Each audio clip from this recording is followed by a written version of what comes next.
Now, on that last video, you asked if these are the same people that founded Al-Andalus, and now I'm about to answer this question with some sources. But I can tell you that the Moors that went into Spain in 711 were vassals of the Ummayads. They were not their own bosses. Tariq ibn Zayid, the Rock of Gibraltar, he was a general in that army. He was not the head honcho in charge, bro. Let's get into it.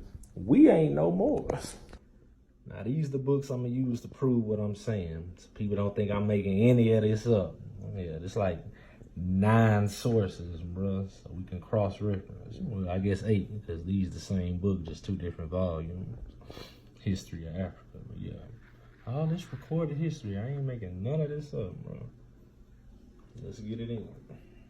Man. Let's read it. There's evidence that some of the black Africans were recruited into the army and participated in the conquest of Iberia, what the Arabs call Al-Andalus. Conquest of Iberia, what the Arabs call Al-Andalus, led by Tariq ibn Zayid in 711 on behalf of Musa ibn Nasir. Tariq himself was a Berber with a status similar to his predecessor Kusala, a Maula or vassal to the governor of Ifriqa, North Africa, Musa ibn Nasir. Bro, I ain't making nothing up that I tell you, bro. I might tell you a joke, but I never tell you a lie, man. For real. For sure. I'm trying to tell you, man. Let's go to this dictionary and see what a vassal is. Because that's what the Moors were that went into Spain in 711. Vassals of the Ummayads, bro. I ain't making it up. Moors that went into Spain in 711 were vassals of the Ummayads. Vassal, feudal tenant, subject, servant, etc. What were they?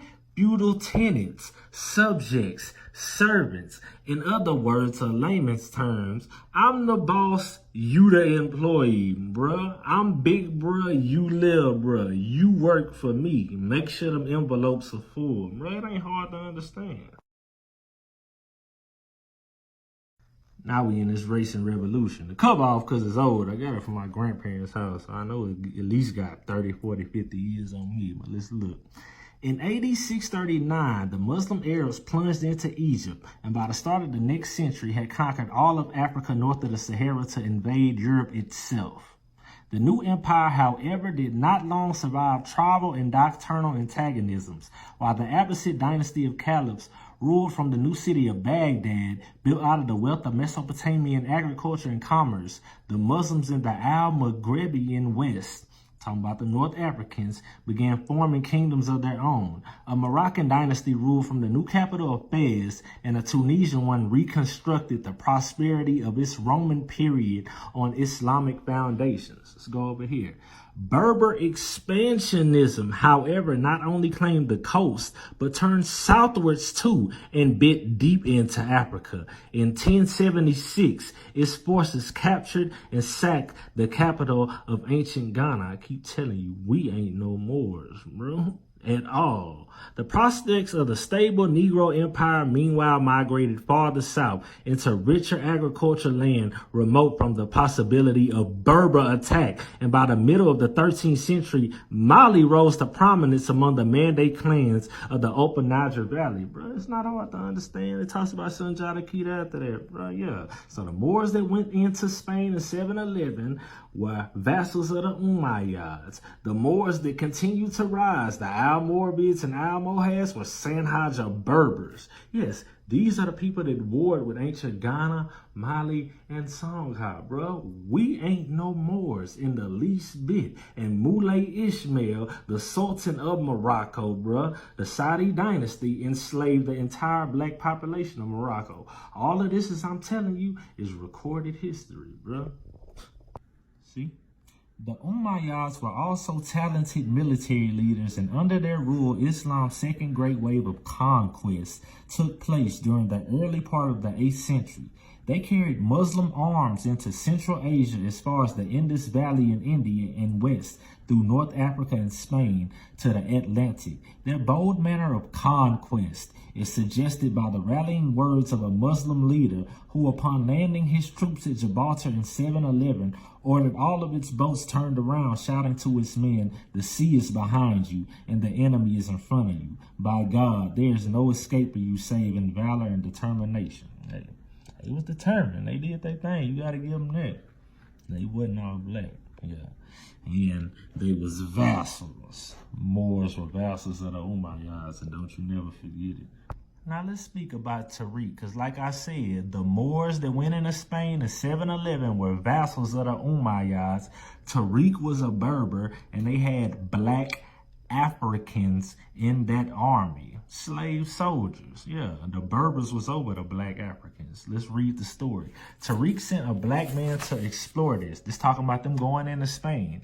Passage to the cathedral. He was discovered by Spaniards who were stunned by his appearance and wondered if his dark color was natural or dyed, to the point that they rubbed his skin with a rope, only to realize that his color was surely natural. According to Ibn Ash-Shabat, he was purportedly the first black person encountered by the local Spaniards. Yeah. See that? All you gotta do is continue reading it, bro. Then you can go to the bottom and say, because the story happened on the flip side too. It is interesting to note that this is exactly what happened when the Gambians first met the Portuguese. Alves Cá de Mosto wrote, "These Negroes, men and women, crowded to see me as though I were a marble. Some touched my hands and limbs and rubbed me with their spittle to discover whether my whiteness was dye or flesh." Hey man, history is a mug. Now, if you read this article, Time of Troubles in the History of Africa, I don't know if it's volume 1 or 2 because I bought them together, but you can get it definitely. Or you can just look it up. It's by John Henry Clark, Dr. John Henry Clark. Now, he kind of watered down the relationship between the North African Berbers and the black Africans, but if you could read in between the lines, you know what's going on. Let's check it out. The relationship of North Africa to the people of the Western Sudan was deteriorating. For hundreds of years, this relationship had been good. I don't know about all that. Africans from the Western Sudan had participated in large numbers in the conquest of Spain in the year 711. Remember, I'm telling you, the Moors were vassals of the Ummayyads. They were sent into Spain. They didn't just go up in there by themselves.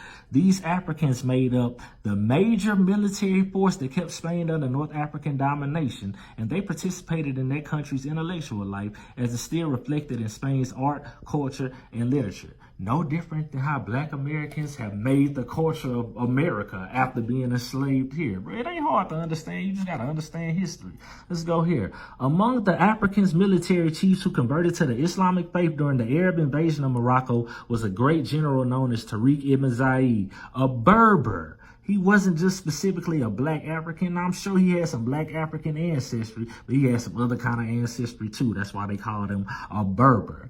Tariq held the rank of general in the Arab Moorish army of Musa ibn Nasir, his boss, the governor of North Africa. Bro, it's not hard to understand, bro. Moors were vassals of the Umayyads, bro. Let's read. It was brought into being by a combination of Africans and Arabs. Yeah, so when they say we the Moors, no, we not, because the Moors weren't only black, bro. Yeah, it was all kind of people in that regime.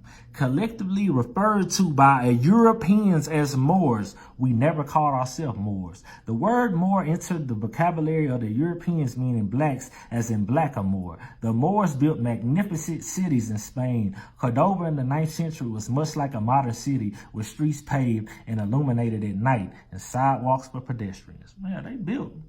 They ain't just built for us, bro. They built for somebody else, same way we did it in America, bro. And it wasn't only our regime. We ain't no Moors, and the Moors that went into Spain in 711 were vassals of the Ummayyads. That's who built Al-Andalus.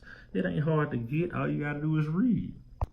From that point forward, when you're dealing with Moors, you're dealing with Sanhajas, who are mislabeled as Berbers. These is Amazigh people, bro. Yeah, these are your Almoravids and your Almohads. Not us, bro. And they'll tell you they not us, bro. It's not hard to understand, bro. See that? Under the name of Almoravids, we understand especially the royal dynasty founded by several branches of the large Sahara tribe of the Sanhaja, which grouped under the authority of a religious leader, invaded and conquered the Maghreb in the first half of the 5th by the Christian calendar in the middle of the 11th century, afterwards breaking into Andalusia and mastering that as well. Sanhaja.